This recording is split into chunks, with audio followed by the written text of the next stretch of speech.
So in this video, I actually want to talk about how to actually organize an academic conference. And there's lots of things to consider when you're organizing an academic conference. So I thought I'd talk about that because there's not a lot of resources online about how to actually do this. So if you don't know me, I am Professor Dave Mastak. I'm an Associate Professor of Innovation Strategy and Entrepreneurship, and I created this whole reciprocity project to give back as much as I possibly can. There are so many people that helped me out that I wanted to pay the favor for to help you out. So I created the sharing economy editing applications. Please, if this video helps you out, go and buy some credits on there. It does help out with the project. And we have a lot of different resources in terms of what to do in many different situations in academia. So go check that out. All right, so how do you actually organize an academic conference? So I've been fortunate enough to be able to organize a bunch of these things, but I tend to, when I organize a conference, I tend to focus on longevity because I think it's very important to establish the legitimacy within the community of the thing that you're actually trying to do. So there's lots of things to sort of consider. And this video is probably going to be geared more towards somebody that's actually starting. Maybe they are a PhD student, maybe they're a graduate student, maybe they're a new assistant professor, and they're thinking about how to actually create an academic conference within the sort of research domain that they are currently in. I've done this before in multiple different areas, and it's a lot of work, but it can be a lot of fun.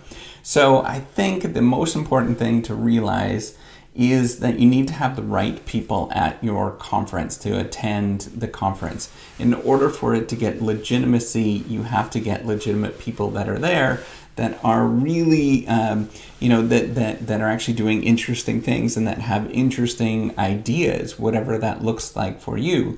So you have to figure out ways to establish trust and legitimacy when you actually don't have it. And it's a lot of the same ways that you would do with a startup. For example, finding somebody that would be willing to partner with you. That's kind of what I did. I actually had a great advisor that helped me out with this. Actually, it was his idea to start out one conference and another one. And I created another conference that was, sort of a sole endeavor. And you have to sort of think about how to establish trust and legitimacy with whatever it is that you're trying to do. That's what a lot of academia is. And it's hard to get those right people to go, but you have to just ask a lot before you actually get those right people to go. And what you should be expecting is that most people are going to say no, but you have to keep asking anyways. And so eventually you'll find great people that will actually participate. And so it's important to sort of think about that. And then over the years, as you do it and you sort of establish a norm for this thing, it actually does grow and pick up steam with what you're trying to do. And that's the second point I wanted to point out, is that you should really aim to start small and then grow it over time. Nothing great starts really big. You have to think about that. And the easiest thing to do is start small and then grow it as you go. So whatever your definition of what small is, whether it is, 20 people or, 100 people or 1,000 people, whatever you're trying to do, really try to start small and just aim to do it every year. And then it starts to pick up and establish itself and grow and become a little bit more significant within the particular field. So that's what you should be doing, is thinking about how we can start small so it's manageable and you can actually do it, but at the same time, have something that is legitimate where you can actually do this thing. So the other thing that you have to recognize, you have to recognize that you're going to be doing the bulk of the work, and you probably shouldn't sort of expect, especially at the beginning, you shouldn't expect other people to jump in because it's not legitimate at that moment. Eventually, this is my own experience, eventually people do really amazing things and they do jump in, they do a lot of stuff, but you have to imagine that yourself is a leader. And really, ultimately, the buck stops with you. So imagine that this is kind of like a startup organization and you're sort of having you want to build this thing. And so you have to think about, how am I actually going to get this thing done? And if somebody doesn't do this thing, you have to do it anyways. So imagine you're just going to be doing everything and sort of getting the ball going and actually doing a lot of the work that is sort of a lot, just a lot of stuff that goes on. You have to do most of that stuff, and so just realize that's going to be part of your job. I think an important thing, so a fourth thing that is important that I've learned is that you should maintain control over the conference. Now, what am I saying? But I'm not saying like being greedy and sort of dominating whatever it is that you're working on. That's not at all what I mean. What I mean is that to have some institutional memory. So looking for ways that you can establish that there is an institutional memory as you build this thing and continue to grow this thing, so that it has longevity and people sort of recognize this particular thing. Because what's difficult when you start these things is that you could start it and you could have a successful first run, but then it doesn't continue on because nobody has sort of control or maintaining leadership over this thing from year in, year out. So until it becomes an established norm where everybody recognizes it as such, then at that point it makes sense to sort of pass it along to somebody else if you want to. But for those first couple of years where you're actually organizing it and it's something that's new, then it's better for you to maintain control over it, just so things get done and actually start looking in a certain way. Because if more people that get involved, the more organizations, more associations that get involved, it just becomes a nightmare. And then it just kind of falls apart because nobody is sort of leading the show and everybody wants to sort of take credit for the thing that is being done.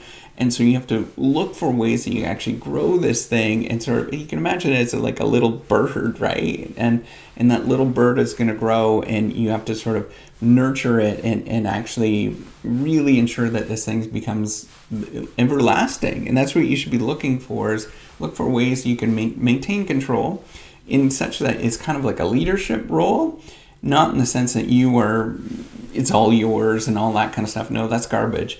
But in the sense that you want to maintain the longevity of this thing so it doesn't fall apart when something catastrophic happens. And so, you really should think about other things like sponsorship and other things like that, where those can really take up a lot of time. And your time is valuable as an academic or as a researcher. And so looking for those things, it's nice for somebody to do those things, but it just takes a lot of time. So start small, and then maybe as it grows, you might get sponsorship or some, it eventually sort of might get there. But having all of that sort of sponsorship stuff is really time consuming, and it does eat up a lot of effort. So minimizing that is going to be really important for you to carry this thing and have something that's actually long, that can actually run and sustain itself. So looking for ways that you can actually make it viable without that, I think is going to be really, really important. And then eventually, once it is viable without it, then you can look for sponsorship and stuff. So you're not always at the hands of somebody else. I think what you should do as you start growing it and it becomes a little bit more established is that you should try to get as many people involved and have ownership in this thing so they feel it's actually part of them. It becomes like an institution rather than having it so that you are sort of doing everything.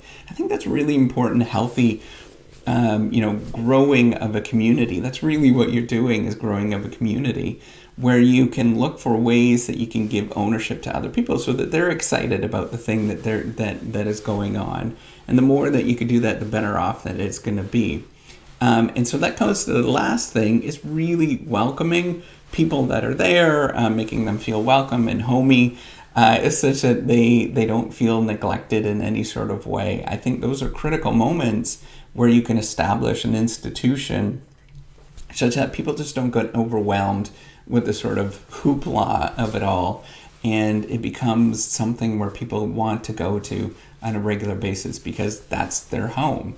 That's where they feel like they want to go to. And the more that you can establish that, it becomes like a thing for many people, the better off that it's going to be. And the more that people are going to recognize it as an institution, as a conference that they want to go to on a regular basis. So hopefully this helped you out with organizing an academic conference. I know it's tricky at this moment, but have faith in yourself. I think you can do it. If you're watching this, I know that you can do it, and there's a lot to do, but you can actually do a lot by yourself. It doesn't have to be big, and it grows as you develop it, and it becomes more of an institution as you develop this thing, turn it from that little tiny, birdie to something that's growing and flying away on its own. So with that, give me a thumbs up to subscribe to the YouTube channel. Take care and have a wonderful day. Bye.